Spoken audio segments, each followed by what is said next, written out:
Welcome to your Diwali night conversations, tarot reading, cartomancy reading. Not there are different kinds of cards here on the table. Let's see. Let's get started with the flashcards with words on them, words and phrases. All right. So.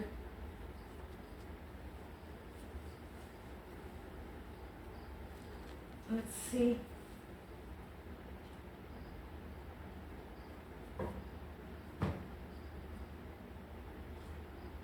I hope you all are having a great time whenever you're listening to this right now. The energy on the table of cards just got a little lighter, as in the cards are moving around. Like zero gravity feeling here. Okay. So we have a conversion.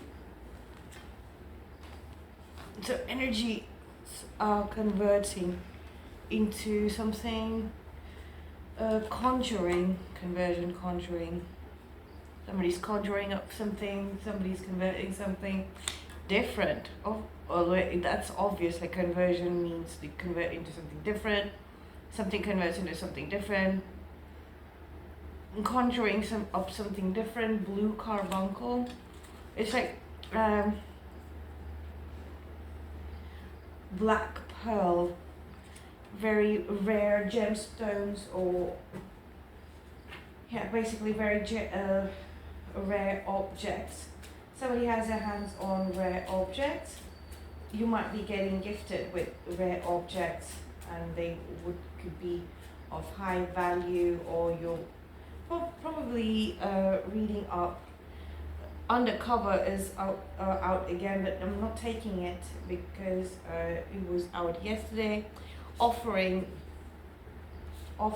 as thanks to whatever you're conjuring up here. It could be like okay. Somebody is definitely conjuring a hellish being, a Charon. Charon is, we can look it up a little later. Somebody's up to no good, okay, here with some conjuring some weird things, alright? So please be careful. There's some black pearls or black beads. Be careful about what people are giving you, any trinkets to wear and stuff. Gemstones, please be careful. We are in winter season, so that is in alignment right now, or any previous winter season. Hands of mercy. It could lead to. It could be like if somebody is gifting you something, especially to do with beads, pearls, or gemstones. If they're saying they're rare, they're not going to be rare. They're going to be fake, and at the same time, that it's going to alert some authorities to you, or they could, even if they are authentic gems, okay, and pearls, and of high value, they are stolen, and then that could mean that you've stolen them to somebody who is tracing down something about a wedding day, like who's getting married. Okay, there's somebody getting married. It could be wedding season, somebody's wedding day. Somebody's wedding day is being brought up a lot. Somebody's thinking about their wedding day. This could be future. Somebody's planning for a wedding. Blossom or omnibus. I don't know why. No. It doesn't fit with the reading. Omnibus.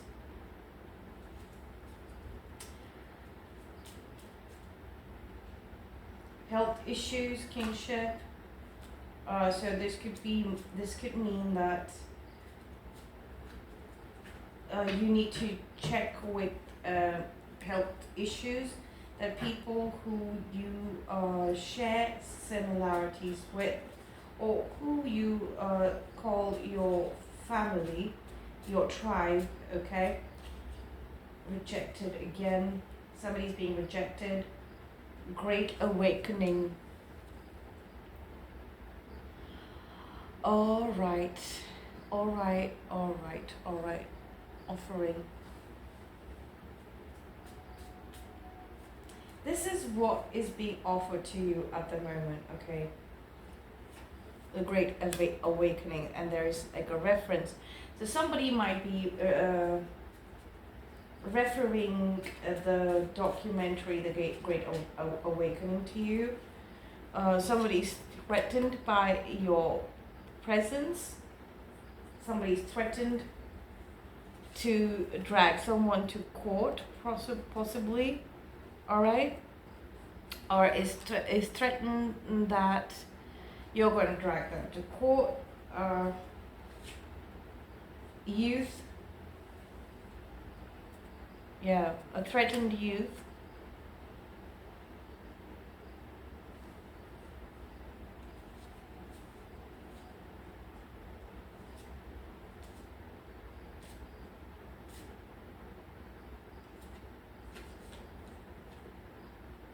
Anomaly. It's like these threats don't work on you. These allegations, accusations, threats, like the hand of mercy, and all of these allegations that whatever it might be, it doesn't whatever anybody's offering to conjure up something, okay, it's just contributing to the great awakening, and you're actually coming across material like documentary series or material in general that is reference material to what the great awakening is, what the spiritual awakening means to you and in the general consciousness. That's what the great awakening means, all right? It's not just the individual journey.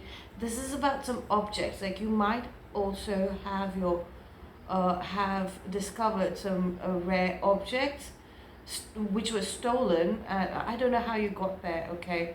And hands of mercy as well. So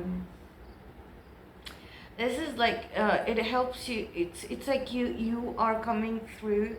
You're working with something which requires the use of hands, okay, or your hand gestures.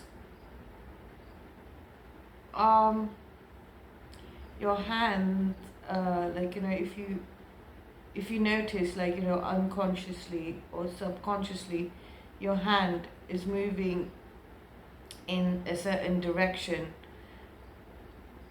Whoever it points at will be known to be the thief, okay? Somebody is being subjected to hellfire. They're already there, like that's what is different, okay? Whatever they conjured up dragged them down to hell. They thought that they're going to be able to make a deal this winter, and then they just got dragged back to hell. Threatened youth. There is a young person who has been threatened right now, threatened to be a part of some sort of court, okay? Somebody has your back, collective, this could be your person, your romantic interest kind of standing up for you. Somebody in your friend circle has your back, unleashing something.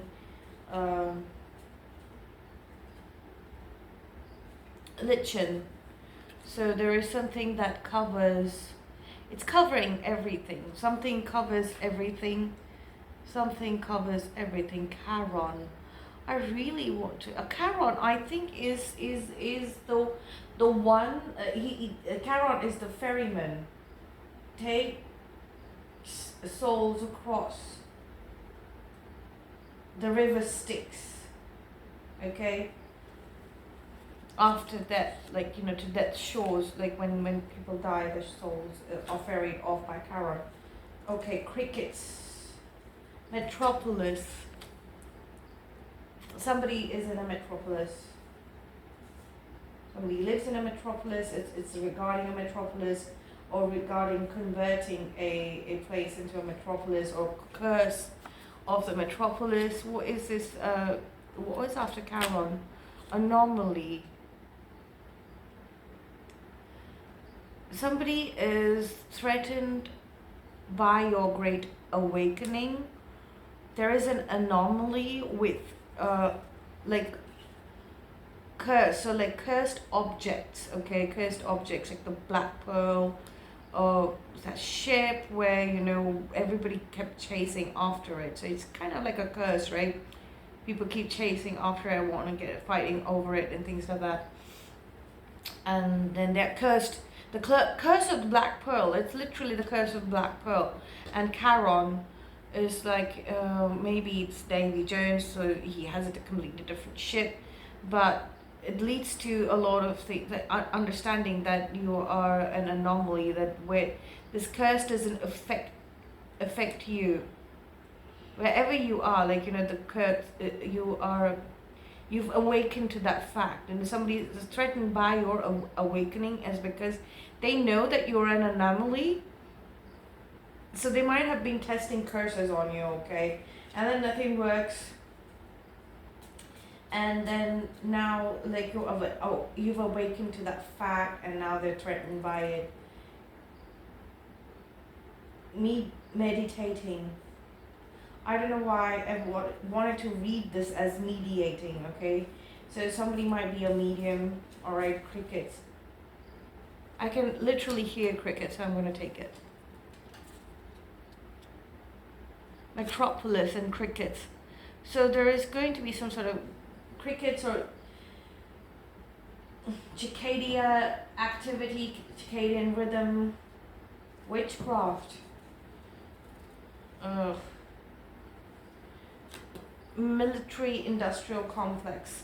So there's so people who are messing about with military grade equipment, secret squirrel show. So people were given to gangs, okay, mad, very poison. A lot of dark blue here, so indigo blue. So somebody might be a indigo child, or you might know of an indigo child that's being experimented on by experimented on, like indigo children are experimented on, or you could be one of those, and you might have realized that domesticated summons, so somebody, it's definitely some sort of court case stuff going on. Chick flick, domesticated chick flick, so somebody sitting at home has learned to like sit at home and enjoy like the smaller things in life, watch some light-hearted television shows, movies, sorcerer. Okay. Somebody's contacting a sorcerer to conjure up something. They're asking to be spared, or there is a spare. Somebody's flexible with who they test these curses on. There's some cursed objects, definitely, like Metropolis, and also flexibility on who to poison or who to test these. So apparently a lot of indigo children have been identified and are being experimented on, and drug and poison curse and things like that. There's wizard here as well, but I'm not going to take it because I think we already have sorcerer and witchcraft, and wizard. So we know that this is a male. This is a male who's doing this. It's a man, Aquarian star, men feathers. Okay, so but that's different. Prime reality, the dark blue again. somebody doesn't is threatened by the anomaly, even anomaly within the indigo children who are going to jump into their prime reality. Okay, ghost train.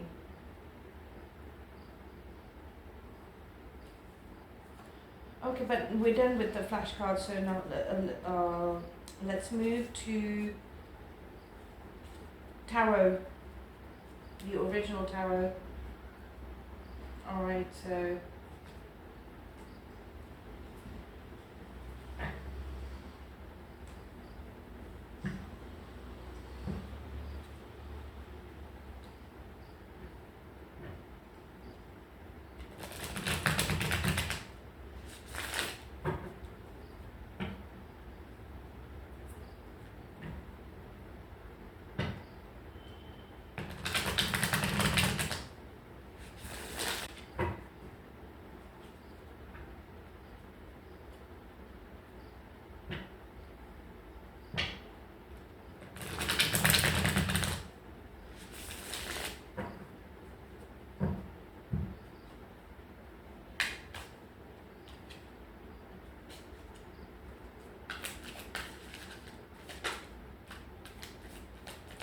we have the High Priestess and Hierophant in reverse, but I'm holding the cards in reverse so they go upright. So this is together, so this is the higher self of the Divine Feminine and the Divine Masculine, okay? The collective higher self of the higher self of the collective Divine Masculine and Divine Feminine in conversation. Here.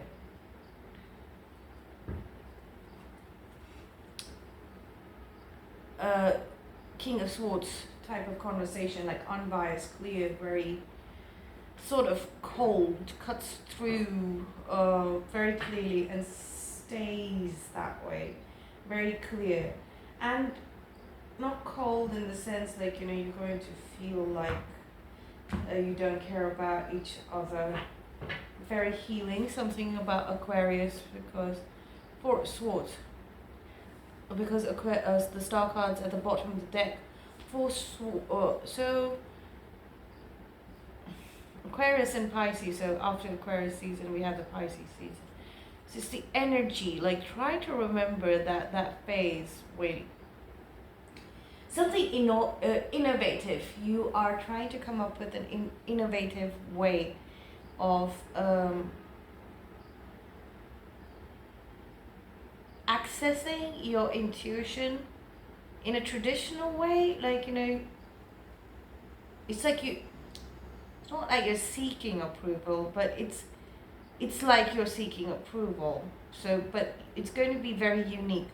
We have Piscean, Neptunian energy here, and also giving a rest to the mind, like the calculative aspects of the mind. You don't need to be that cautious.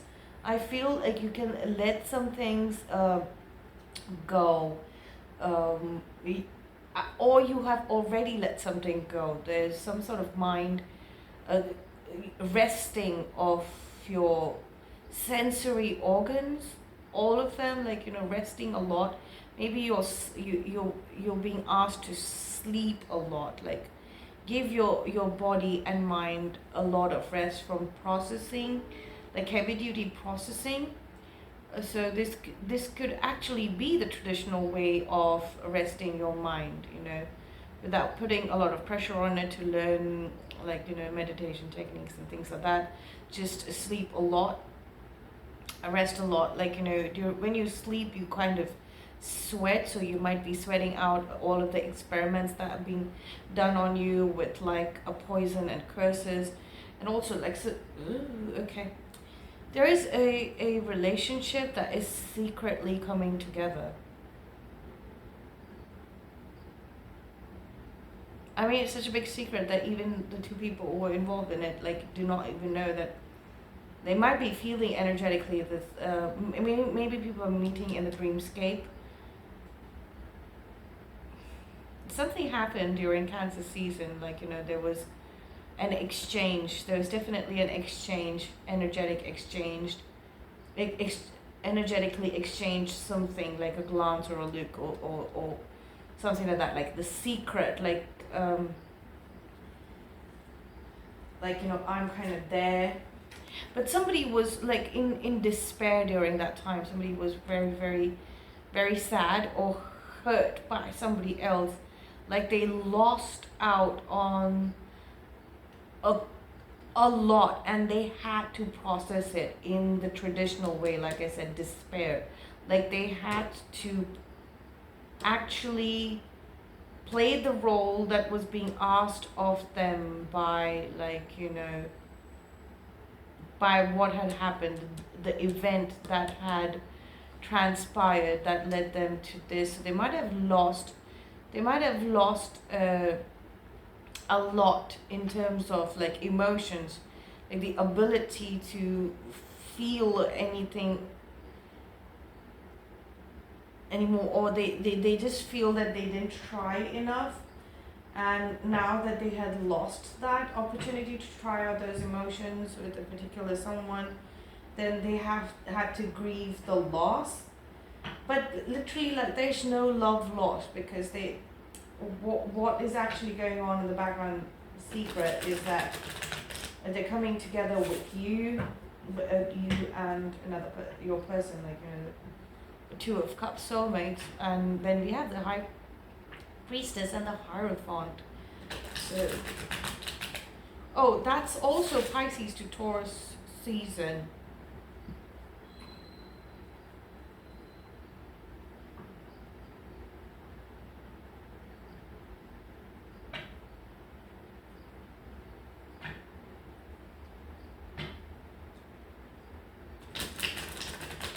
I think that somewhere around Cancer season, they still knew that they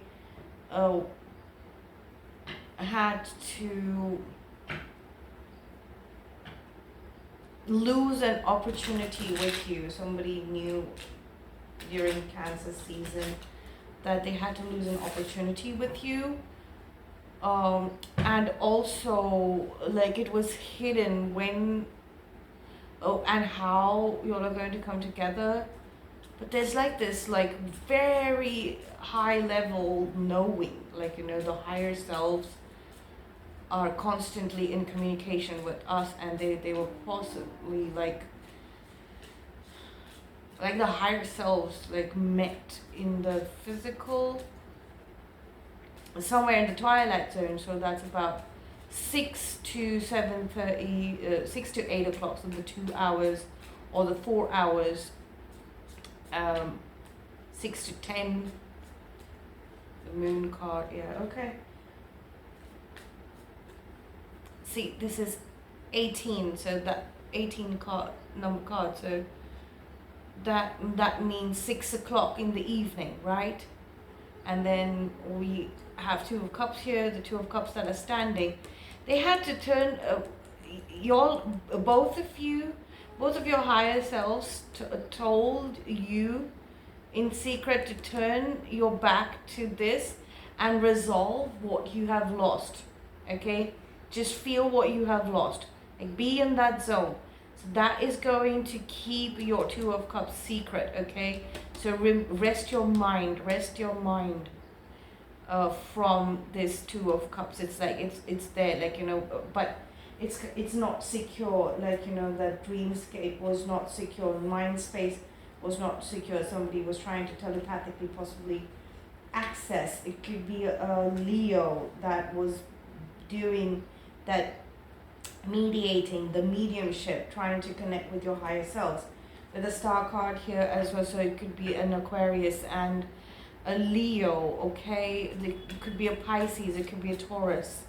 Definitely a Pisces and Taurus showing up here. Also a Libra, okay? So somebody might be dream walking, telepathically connecting with your and going into your subconscious. So if you were constantly in conversation, you know, higher selves, constant conversations, it could be heard, but also misinterpreted. So misinterpreted according to the their convenience.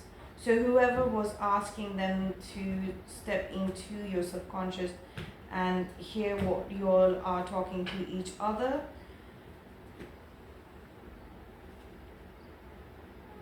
look at this. This is the Lovers card. You, in hindsight, so whoever was asking you, like, you know, watching you and watching the two of you, okay, work together and asking these people, these mediums, to actually travel into astral travel to mediate something. They wanted to gain a leverage. They wanted to convert something, conjure something up, possibly within this connection or by using this connection, okay? So they basically wanted to do your bidding, but I feel the ones that actually walked into your dreamscape, they kind of manipulated the situations. They use it as an opportunity to possibly push something energetically forward for themselves, like, you know, they work for their benefit, and this is what they do. They actually do this all the time. So these people, they're quite shameless about it as well. So, right.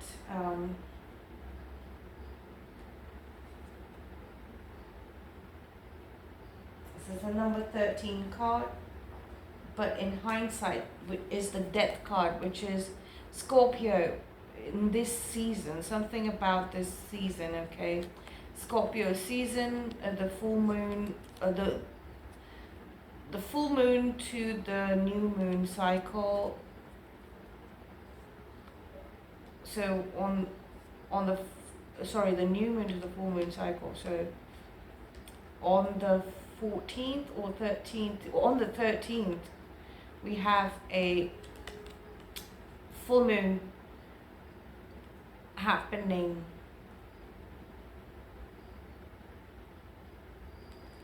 So the last new moon was purely in Scorpio season. Also a partial lunar eclipse. Doesn't this look like a partial lunar eclipse symbolically? And now we're going to reach the full moon. We have the Sun card here, so this could be like the dark sun. Scorpionic energy, that transformational energy. So we have Charon. I think these cards are falling on Charon. No, aren't they? Witchcraft.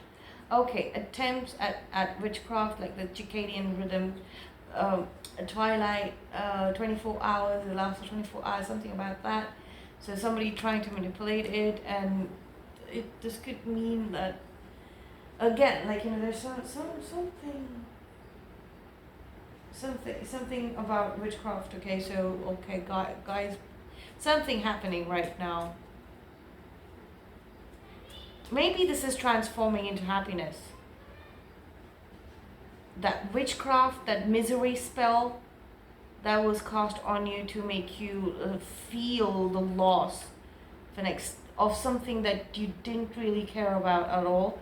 And it's like, let's say you lost a relationship that you were supposed to be very happy about losing, and then somebody used witchcraft to make you feel sorry about losing that, and was drawing energy from the fact that you all could no longer even communicate in the 5D with each other, because you all had to keep your connection, the conversations between you, even energetically, secret, because people were trying to use the secret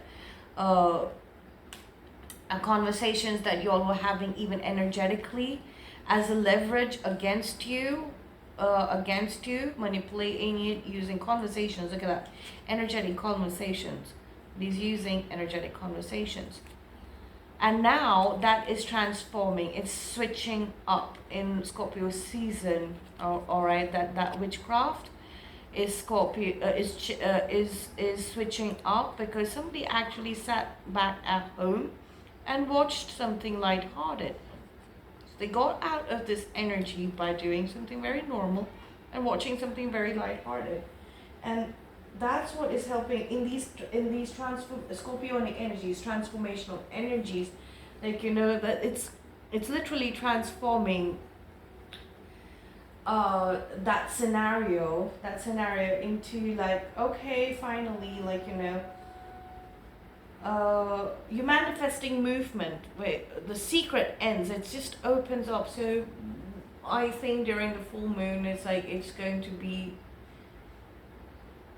it's going to move out of the category of being a secret, and it's going to become official. Something about it becoming official very fast. You're not even going to know that it's happening, and at this moment it's just going to suddenly appear out of nowhere. At this moment you're going to be like cold fire. What he's even saying, like, even I'm saying this to myself, like, excuse me, like, for me also there is a element of a disbelief right now. It's not disbelief, but it's coming off like that. But it's more of like you've surrendered the outcome, so you're not holding on to it. You energetically surrendered it. Okay, you surrendered communicating with each other, discussing and planning about it, having these conversations. You sort of let it go, right? And you were focusing on playing the part that was being asked to play off you. That, like, play the part of the grieving ex boyfriend, girlfriend, spouse of a dead relationship. Like, just go through the grieving process so that you're over it. Fate sits on these dark battles, and it's still transforming. We still have a few days to go. Okay, so fate. That's why It's 11 o'clock. It's 11 o'clock. So 11th could be the date for someone. 11/11, right? So that is Saturday, and Saturday also Saturn the day. So it does really change a lot of energies. Like, Saturdays is like a shift in energies, and on Sunday we have Sunday here. So there's something about fate sits on these dark battlements and frowns. Death is also fate, right? And as the portal opens, to receive me, a voice in hollow murmurs through the courts, tells of a nameless deed. I'm going to read that again, and the sticker says good vibes. Good vibes. The sticker says good vibes. Fate sits on these dark battlements and frowns. And as the portal opens to receive me, a voice in the hollow murmurs through the courts, tells of a nameless deed.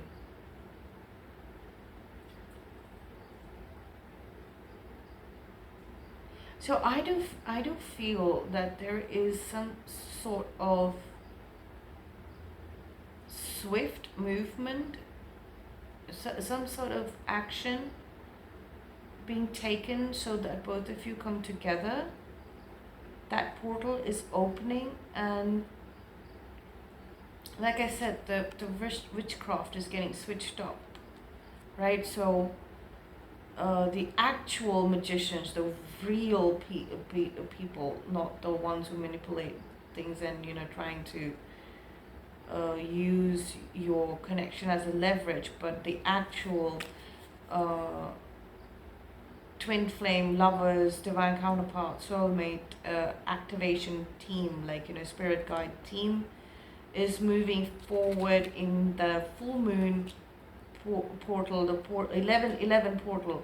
So the full, if it's happening at 13th, but then the 11/11 portal, right? So we have the Four of Swords, so that's 11, 11. We have the Two of Cups here. So definitely something, assistance is coming through. Two of Cups is also like the friends card, the ally, right? The ally is coming through. Oh my gosh, look at the synchronicity. Love is the magician that pulls man. And I don't even know where this card just, like, why was it here? Love is the magician that pulls man out of his own hat. Ben Het. Love is the magician that pulls man out of his own hat. Ben Het. Look at that. Moon. Activities.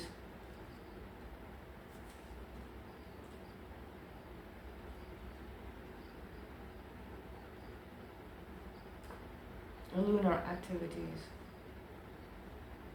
Okay. So that was confirmation that people are the activators, not the catalyst, but people who activate this this event, this movement forward. They are stepping through and they're doing their part. Okay, these are friends that you might not know of yet, and they're going to come through at a future date into your material reality, but their first task is to activate this. And there are a lot of people who already know, okay, and who were sent to you to be your friends, but they haven't really got a chance to do that or be that, okay, for you. And they were waiting for, they were waiting for that right time, right opportunity to initiate something with you, and then they realize, oh, okay, so this is what we're supposed to do first, and that's how we officially initiate these friendships with the counterparts, divine counterparts. Once upon a time, there was a boy who loved a girl, and her laughter was a question he wanted to spend his whole life answering. Nicole Krauss. So this is what the friends actually see. They actually see how much your person is in love, like, especially the guy, the man here, like, their friends, like, are really, they it's, I think there's a thing with guys, like, men, especially men. There's like this one woman that all of their friends, or friends who've never got the chance to be around them, got deprived of the chance to be around this man and help them in their love life. It's because they have a very hard exterior. This, all of these men, right? They have a hard exterior, the good men, right? The ones with the divine masculine and divine feminine polarity, they're in balance, and they know, and they've always been taught, they've always said, like, there is this woman, the woman of my dreams is there. And like, the friends never saw that, and when that woman actually appeared in material, the secret was revealed to them at some point, or what they saw that dream woman, or the dream. So this could be you, or this could be you could be the woman, or you could be the man. And your friends kind of know, they know what your heart wishes, okay? And then they're like, okay, so this is the beginning of his love story. Once upon a time, there was a boy who loved a girl, and her laughter was a question he wanted to spend his whole life answering. So they get it, okay, they get it. What is this thing like with this man and this woman, okay? Or the feelings of this man toward this woman.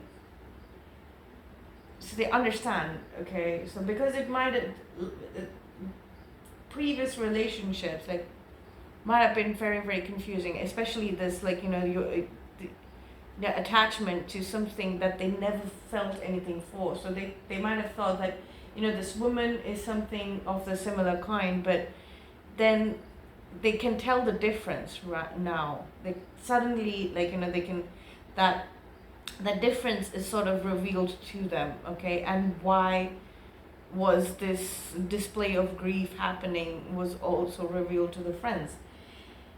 In the unusual world of twin flames, the impossible becomes possible.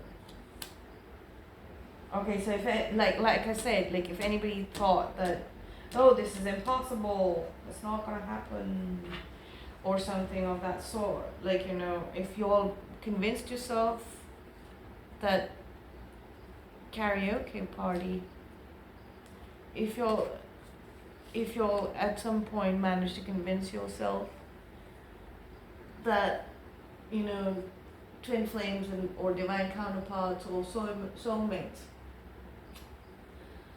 the true love, the love of your life type, the soulmate love story, lover story, is not meant for you or is not coming together, then this reading is confirmation that sorry, but it twin flames always end up together. Ascendant, so you might want to check, like, the ascendant sign. Somebody is in discomfort, somebody's debilitated. That's why somebody needs to rest. This resting portion is here to stay till about Pisces season, okay? Till the end of Pisces season.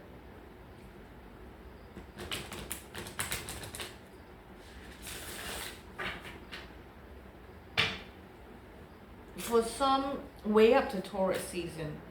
So you're supposed to, like, be resting and taking care of yourself. Continue doing that, okay?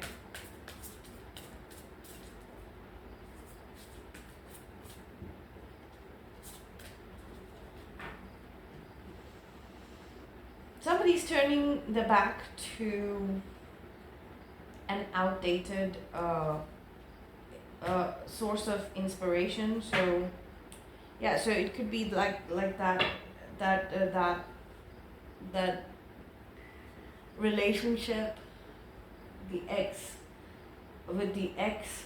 relationship with the ex might have provided for some or the other inspiration. And even if this ex, for both of you, like, could have been, or one of you could have been a very old relationship, and it still provided some sort of inspiration. I also got, like, flame, like, inspiration towards, like, what your fin flame. So what your twin flame was going to be like, and that, like, it kind of died down. Like, you no longer see that anymore. No. Conjunction, alliance, what did I say? The allied forces. Oh my god, I don't want to say that, but anyways. The alliance, the allies, your friends are coming in. Retrograde, Mercury retrograde, we have that starting on, I think, the end of December, 28th, 26th, 28th, something like that. And then it's going to go on to next year. So yeah, we're starting the new year's with the review and retrograde. Venus, beloved, they're going to want to talk. They're going to make you talk. Your friends make you talk. Pisces, sensitize. They're definitely going to be loving and caring about it as well. Sun. that is the source of the matter. So it's like your friends are kind of like praying for this for you. The real friends are coming through now, like, you know, that's lovely, that's beautiful, and this is what I have for you, like, you know, these are very, these are energies that are going to still happen, like, you know, in the future. But I'm so glad that we done this reading and had this conversation right now. Okay, so I will see you tomorrow. Oh, by the way, I'm going to be doing these Diwali night conversations all throughout the month of November. So the ones till the 15th are going to be pre-recorded, because I actually want to take a break from everything during Diwali, which is going to be from the 10th to the 15th of November. All right, so but then you will hear from me tomorrow if you're watching this in sequence.